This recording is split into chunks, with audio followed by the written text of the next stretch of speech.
Isang update na naman ang ating gustong ibahagi sa inyo. Kung isa ka sa sumubaybay sa ating pagtanim dito ng ating long beans, ito na ang kanilang lagay.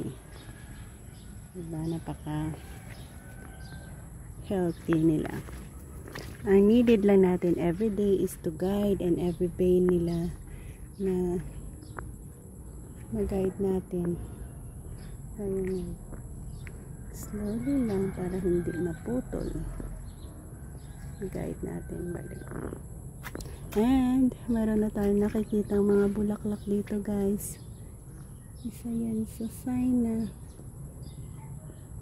malapit na silang mayroon na ngang bunga.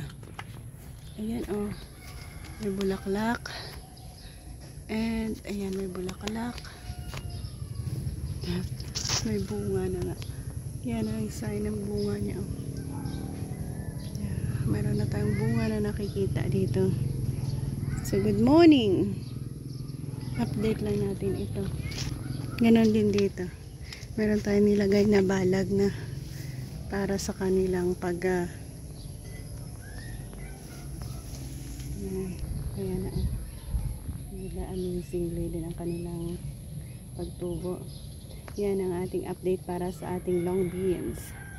Good morning and God bless us.